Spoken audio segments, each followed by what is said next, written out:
Salut déjà. Je milite aux Jeunesses Anticapitalistes et à la commission LGBTI du NPA depuis plusieurs années. Juste pour poser pourquoi je suis là ce soir. Et avec un militantisme LGBTI depuis des années dans des collectifs locaux avant d'intégrer le NPA. Et donc en tant que militante au NPA, c'est en partie mon intervention principale, comme on dit. Voilà. Les personnes LGBTI+, et particulièrement les personnes trans, elles sont la cible d'une offensive réactionnaire mondiale qui aggrave leur précarité et les discriminations, qui compromet leur accès à la santé et par conséquent aussi la santé publique. Alors cette phrase, j'aurais bien sûr pu l'écrire moi-même telle qu'elle, mais juste pour mettre en contexte mon propos et aussi pour faire un peu d'autopromo, je l'ai tiré en fait du premier chapitre du manifeste écosocialiste de la Catherine internationale, qu'on vient publier, qu'on vient d'adopter en congrès mondial et publié cette année, donc qui est l'organisation internationale dont le NPA, l'anticapitaliste, est membre à part entière depuis quelques temps, mais était déjà en partie membre depuis longtemps. Donc c'est un texte important, je me permets de faire un petit peu la promo parce qu'il dresse une esquisse du monde pour lequel nous nous battons et de notre méthode pour une alternative et une rupture écosocialiste qu'on appelle de nos voeux. Et puis bon, c'est très intéressant. Il est vendu dans notre librairie, par exemple. Tu peux parler un tout petit peu plus fort? Ah oui. Je disais qu'il est dispo à notre librairie Super Livre. Enfin bref, voilà. Voilà pour l'autopromo. Donc en effet, depuis quelques années, les forces réactionnaires qui, dans de nombreux pays occidentaux, avaient perdu la bataille du mariage homosexuel, dans les années 2000, dans les années 2010, elles organisent une offensive, une contre-offensive, mais une offensive massive mondiale pour faire reculer nos droits. Les droits LGBTI en premier, mais les droits de l'ensemble de notre camp social. Avec cette offensive et les précédents dans le passé, c'est toujours le même argument pour la protection des enfants qui est sans cesse utilisé, autrefois contre les hommes gays, aujourd'hui en priorité contre les personnes trans, contre les femmes trans. Dans ses derniers rapports annuels, la branche européenne de l'Association internationale gay et lesbienne alerte sur une hausse des discours de haine envers les personnes LGBTI, en particulier de la part de responsables politiques. Par exemple, dans le rapport de 2023, il relève qu'il y a eu des discours anti-LGBTI de la part d'hommes politiques de 32 pays européens, dont 19 d'États membres de l'Union européenne. Et on a le même son de cloche en France, où SOS Homophobie, par exemple, qui fait un rapport annuel sur l'état de l'LGBTI en France, rapporte chaque année un nombre toujours plus haut de témoignages de LGBTI-phobie. Alors c'est fluctuant selon les années, ça a bondi en 2023 par exemple, ça a un peu descendu cette année, mais ça reste des chiffres qui sont relativement hauts. Et on a aussi un gouvernement qui ouvre ses portes à un nombre croissant d'anciens de la Manif pour tous, les Catherine Vautrin, les Retailleau, les Darmanin, pour citer les plus connus et les pires d'entre eux, mais il y en a quelques-uns qui se cachent aussi dans les super gouvernements qu'on a eu ces dernières années. Autre exemple, dans la péninsule ibérique, entre 2019 et 2022, il y a des statistiques sur la haine en ligne contre les LGBTI qui montrent qu'elle a bondi de 185% au Portugal et de 130% en Espagne. C'est juste des petits exemples que je donne, mais des exemples comme ça, on pourrait en donner plein. Il y en a trop, il y en a toujours trop. Alors évidemment, ces discours LGBTI-phobes, ils s'inscrivent directement dans le cadre d'une campagne anti-genre qui est financée et portée par des lobbies liés à l'extrême droite religieuse, issus du Vatican. Par exemple, c'est le cas de Citizen Go, issus des États-Unis, c'est le cas de l'Heritage Foundation, ou même de la Russie et des milieux poutiniens. Et bien sûr, tous ces discours ils se traduisent aussi en actes et en politique LGBTI-phobe. Alors, par exemple, au sein de l'Union européenne, même si on peut s'imaginer que c'est mieux qu'ailleurs, la situation n'est pas particulièrement fantastique non plus. Il y a 11 pays qui interdisent toujours le mariage pour toutes et tous. Un projet de loi visant à l'autoriser a été rejeté en République tchèque ces dernières années. 12 pays refusent l'adoption monoparentale, y compris la Grèce qui, elle, a voté l'ouverture l'an dernier du mariage pour toutes et tous, mais pas celle de l'adoption. 5 pays rejettent la reconnaissance légale de l'homosexualité, et dans 14 pays, il n'y a même pas de loi complète contre les discriminations. Par exemple, donc le refus de traitements médicaux, par exemple, des lois qui existent en France, mais qui n'existent pas dans certains pays comme l'Allemagne ou les Pays-Bas, qui n'ont aucune loi contre les crimes de haine LGBTI-phobe, et qui ne sont pas pourtant les pays les plus réacts du continent. En Italie, qui est un exemple assez frappant ces dernières années, on a vu que le gouvernement de Meloni, dont d'extrême droite, s'est attaqué aux familles parentales. Le ministère de l'Intérieur a demandé que seul le nom du parent biologique soit inscrit sur les actes de naissance des couples homosexuels. Et en particulier, c'était surtout sur les couples lesbiens à ce moment-là. C'est-à-dire donc qu'il n'y ait que le nom de la femme qui ait porté l'enfant. Il y avait aussi la volonté de réécrire tous les actes de naissance existants en effaçant le nom de l'autre mère. Alors il me semble que ça a été suspendu par une cour d'appel, par une cour de justice, mais que le gouvernement a fait appel. Et on a aussi, je suis un petit peu enrhumé, on a aussi le ministère de la Santé italien qui a lancé des véritables inspections dans les services hospitaliers qui prennent en charge des mineurs trans. Tout ça pour viser la prescription des bloqueurs de puberté et pour s'attaquer à l'accès aux démarches de transition.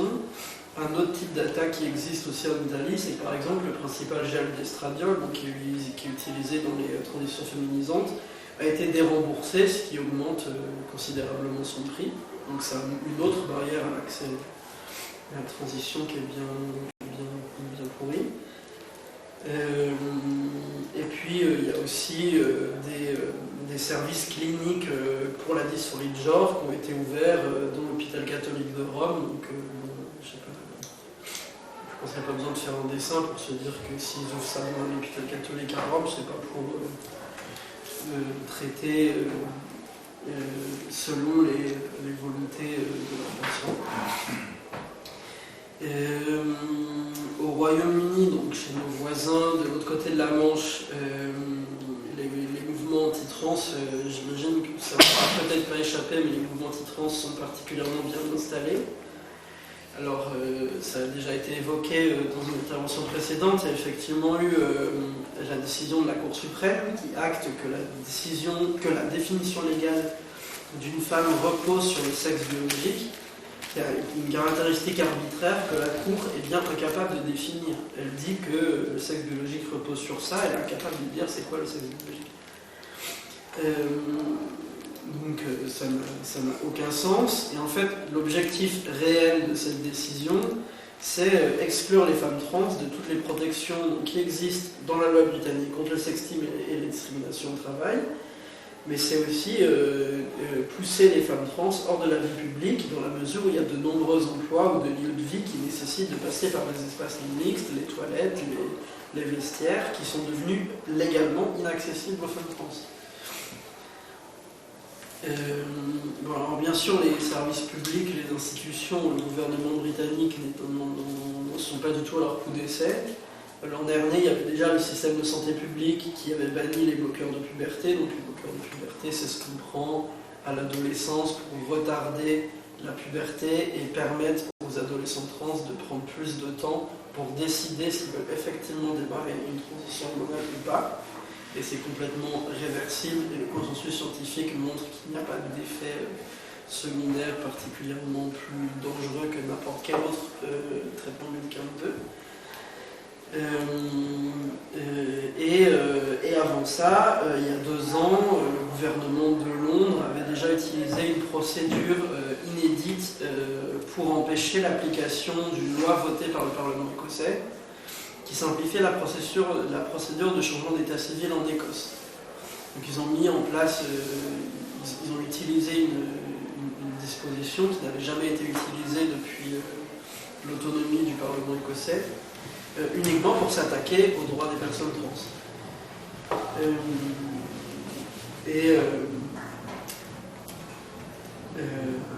Donc de l'autre côté de l'Atlantique, la situation n'est pas particulièrement meilleure non plus.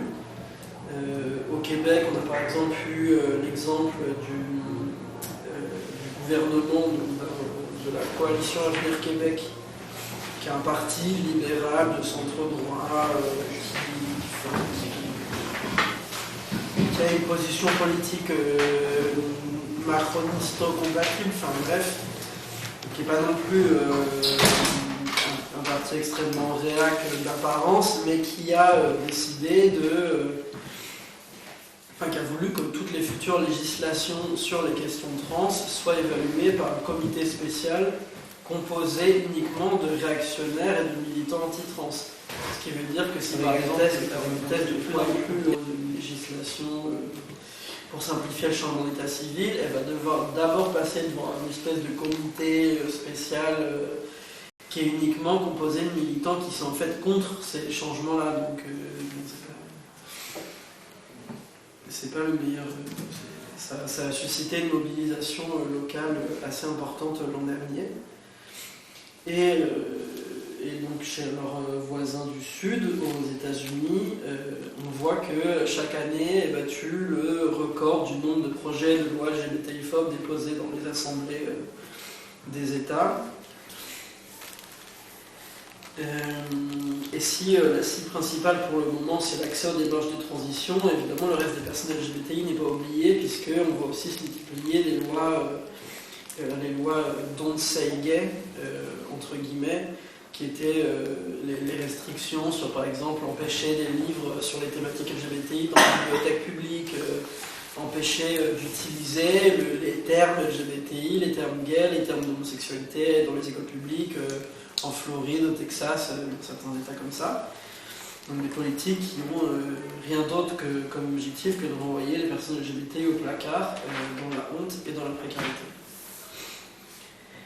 On parle de beaucoup de pays étrangers, mais bon, la France n'est pas épargnée non plus. Ça vous aura peut-être pas échappé que l'an dernier, le groupe des Républicains au Sénat déposait une proposition de loi pour limiter l'accès aux démarches de transition pour les trans mineurs. Ils s'étaient déjà opposés à l'interdiction des thérapies de conversion.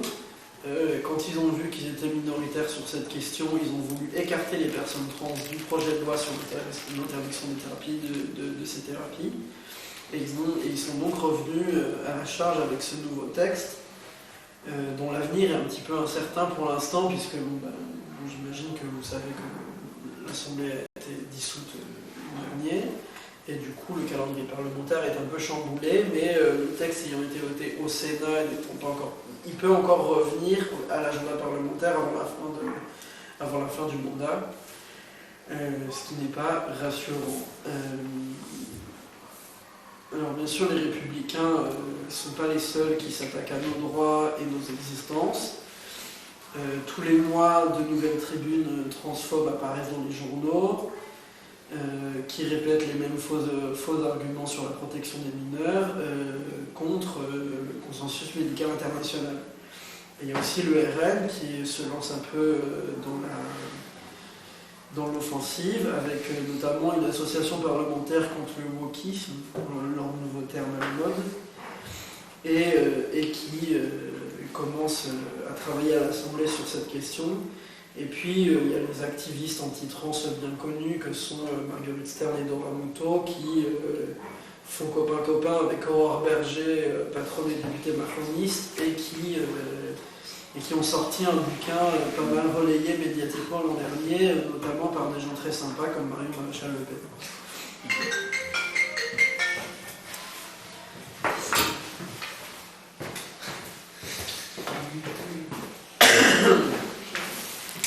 ce débat sur la question trans, il rappelle les débats sur le mariage pour tous, qui était une situation qui rappelait déjà les débats sur le Pax et qui était une situation qui rappelait déjà les débats sur la fin de la pénalisation de l'homosexualité, qui à l'époque était qualifiée de fin de la civilisation il y a un peu plus de 40 ans. Donc régulièrement, les mêmes débats reviennent et la fin de la civilisation revient, parce que c'est notre faute évidemment. Et à chaque fois, la parole des personnes LGBTI concernées, les premières concernées, a été minimisée, cachée, rejetée, étouffée dans les débats télévisés sur la manif pour tous il y a 10 ans, c'était flagrant. Et par ailleurs, on retrouve dans les militants réactionnaires qui sont très actifs sur la question anti-trans aujourd'hui, on retrouve des figures qui étaient déjà très actives dans la lutte contre le Pax à la fin des années 90. Donc c'est pas des gens qui en sont à leur premier coup d'essai, c'est pas des gens qui se sont soudainement découverts une préoccupation pour le bien-être des enfants, c'est des gens qui sont LGBTI-phobes depuis des décennies. Donc de vrais militants réactionnaires qui ne se découvrent pas aujourd'hui. Donc si l'offensive réactionnaire dans le monde, elle peut prendre différentes formes selon les pays, on voit bien là qu'elle se cristallise contre les personnes trans, mais elles ne sont pas, même si elles sont actuellement la cible principale des réactionnaires, c'est aussi pas la seule cible, et elles sont la cible principale actuelle dans le but ensuite d'attaquer le droit de l'ensemble des personnes LGBTI, les droits des femmes et l'ensemble des droits reproductifs, comme on dit dans notre courant politique. Et donc, c'est pas un hasard si par exemple aux États-Unis la remise en cause du droit à l'avortement par la Cour suprême est arrivée après des années de montée en puissance de l'activisme LGBTI-phobe, et en particulier anti-trans, et c'est pas un hasard si les réacs anti-trans français se sont attaqués ces dernières années au planning familial, qui serait trop trans-inclusif à leur goût, parce que leur objectif en fait c'est de liquider la structure féministe historique du combat pour le droit à l'avortement dans ce pays. Et donc c'est aussi dans ce contexte qu'on a des attaques plus violentes partout dans le monde et aussi en France contre des centres LGBTI qui sont dégradés, parfois à l'explosif, comme le centre LGBTI de Tours en 2023. Il y a des lectures des drag shows qui sont menacées, qui sont parfois carrément attaquées, sur le modèle typique de ce qui se fait déjà aux États-Unis.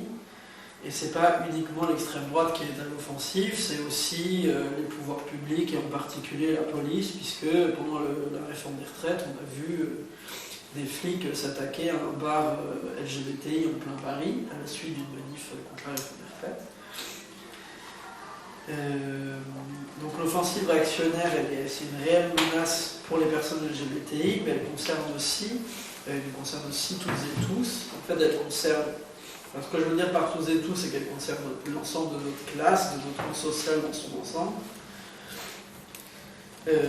C'est pas un hasard si les attaques contre les LGBTI et les attaques contre les droits des femmes s'intensifient partout dans le monde, parce qu'elles font partie intégrante de projets politiques qui visent à établir des pouvoirs forts au service des riches et des capitalistes. Les LGBTI sont en première ligne, mais elles ne sont en première ligne des attaques de la bourgeoisie et des réactionnaires. Qu'est-ce que j'ai écrit ? Oui.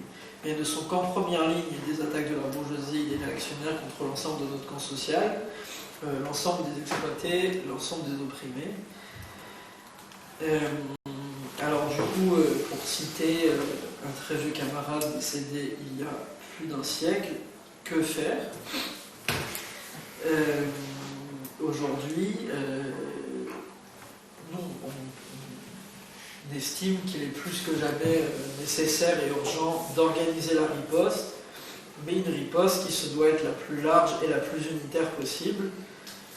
Et on pense que notre tâche en tant que militant dans notre parti, en tant que militant LGBTI aussi, est d'œuvrer à la convergence entre mouvement LGBTI et mouvement social, entre mouvement LGBTI et mouvement féministe, entre mouvement LGBTI et mouvement antiraciste, antivalidiste, écologiste, antifasciste, etc.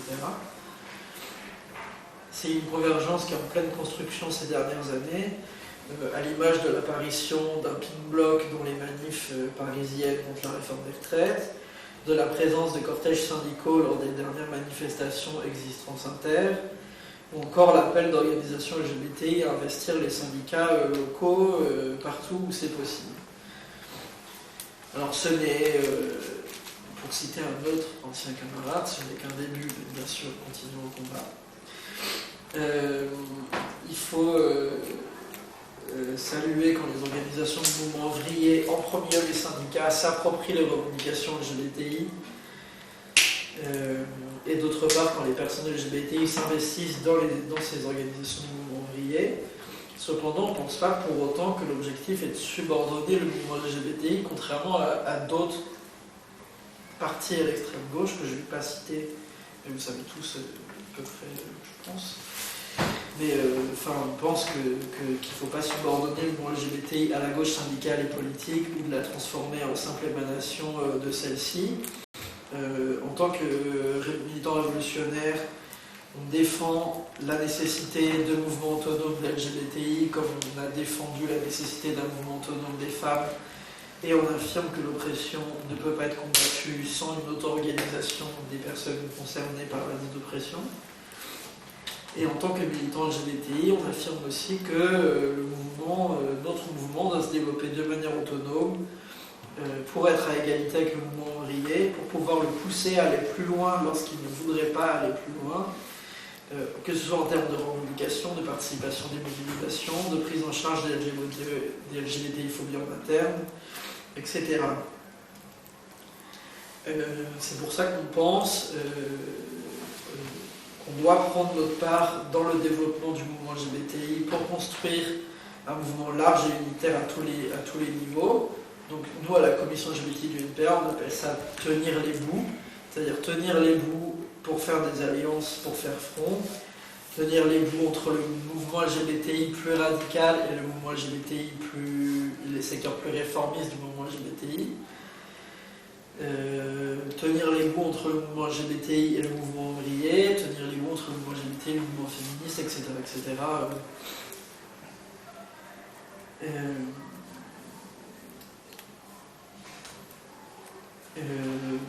Parce qu'on pense que ces mouvements n'en seront que plus forts, et c'est qu'ainsi qu'on parviendra à entraîner l'ensemble du mouvement LGBTI dans la lutte contre le gouvernement, contre l'extrême droite, contre le fascisme, et aussi contre le capitalisme, et pour gagner de nouveaux droits pour les LGBTI et pour l'ensemble de notre classe.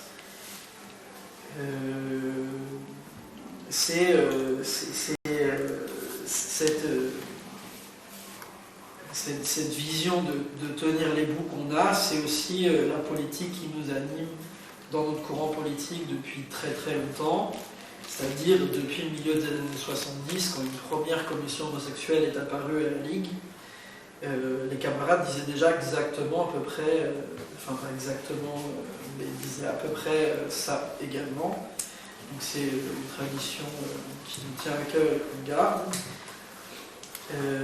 Et par ailleurs, l'exemple de la mobilisation de l'an dernier, qui était la riposte trans et féministe contre la proposition des sénateurs LR, a montré, et la campagne des législatives à travers le nouveau Front populaire, ce sont deux moments qui ont montré que l'unité, non seulement ça peut marcher, enfin, on pense que ça marche, mais que c'est aussi tout à fait nécessaire. Donc dans ce contexte de montée de l'extrême droite, les réactionnaires ciblent les LGBTI, c'était le cas lors du mariage pour tous, c'est le cas aujourd'hui dans l'offensive anti-trans. Donc renforcer le mouvement LGBTI devient non seulement un enjeu clé, mais c'est aussi un impératif antifasciste, Parce qu'on pense, nous, à la commission LGBTI et au NPA en général, que contre la marginalisation des LGBTI,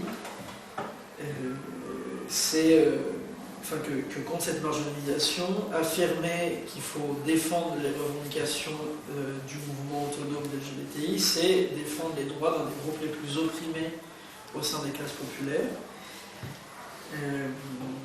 Mais pour ça, on ne peut pas se contenter de répondre aux attaques des réactionnaires. On pense aussi qu'il faut riposter, mais aussi passer à l'offensive pour gagner de nouveaux droits, d'où le nom qu'on met sur beaucoup de nos tracts ces dernières années, qui est résister à l'offensive, gagner de nouveaux droits, et qu'il faut aller les chercher de manière unitaire, avec les militants LGBTI bien sûr, syndicalistes, associatifs, féministes, etc. Parce qu'on peut lutter, mais aussi parce qu'on peut gagner.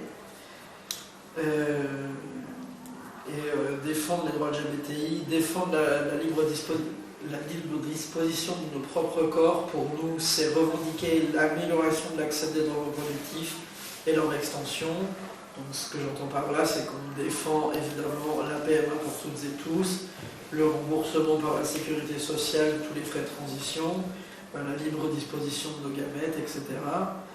Donc c'est aussi...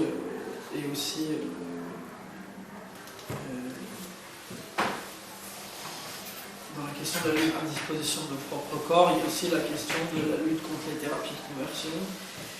Parce que comme un slogan très connu le dit très bien, c'est nos corps, c'est nos choix. Et dans le même temps, puisque toutes ces attaques réactionnaires sont mondiales, on défend aussi une perspective qui est internationaliste, c'est-à-dire qu'on est pour l'accueil et la régularisation des sans-papiers et des migrants LGBTI, mais d'ailleurs qu'ils soient LGBTI ou qu'ils ne le soient pas. On défend une prise de soutien, une politique de soutien avec les LGBTI opprimés à travers la planète par exemple l'organisation de rassemblements solidarité, de réunions publiques, etc. Comme ça a pu se faire très récemment suite à l'interdiction de la Pride de Budapest. Et c'est tout un... Ouais. Je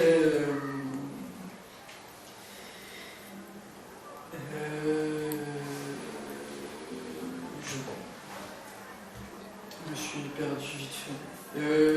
Défendre, on pense aussi que défendre nos droits en tant que LGBTI, c'est défendre le droit à une vie digne face aux attaques antisociales du gouvernement qui nous affectent davantage. On l'a vu avec la réforme des retraites ou la réforme de l'assurance chômage, évidemment je ne le développe pas, mais la précarisation accrue des LGBTI par les attaques de notre gouvernement contre notre camp social est un rappel parmi d'autres que, évidemment, la grande majorité des LGBTI font partie de la classe ouvrière et sont exploités par le capitalisme à ce titre.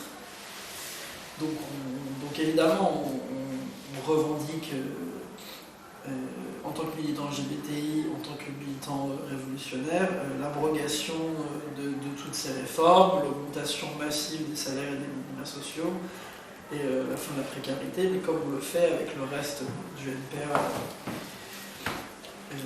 au quotidien. De la même manière aussi que le travail du sexe ou la prostitution est aujourd'hui le seul moyen de subsistance pour nombre de personnes LGBTI, en particulier pour les personnes trans, on pense aussi qu'il est essentiel de se battre pour l'abrogation de la loi de pénalisation des clients de 2016 et contre le harcèlement policier. Et pour défendre nos droits et en gagner de nouveaux, on pense qu'il est nécessaire, en fait,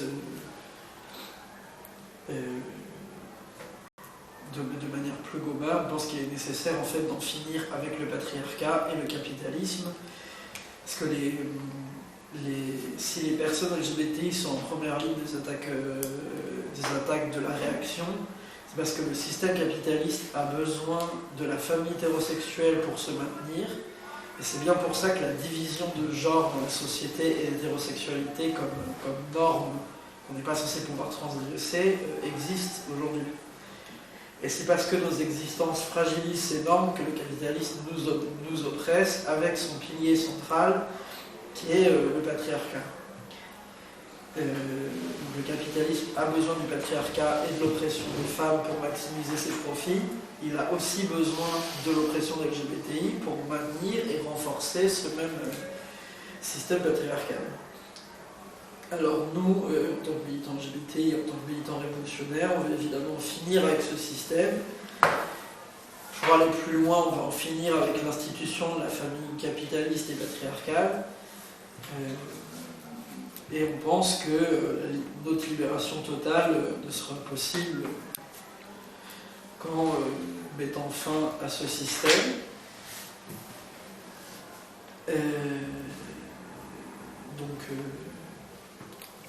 D'où la nécessité pour nous essentielle de reconstruire un mouvement LGBTI fort qui se lie au mouvement féministe, antiraciste, écologiste et ouvrier, mais qui soit un mouvement d'ensemble, qui puisse mettre un coup d'arrêt aux attaques réactionnaires, aux attaques du gouvernement, antisociales du gouvernement, qui soit un mouvement assez fort pour arrêter l'extrême droite, dégager le gouvernement, et un mouvement qui pose les bases d'une rupture avec le système capitaliste.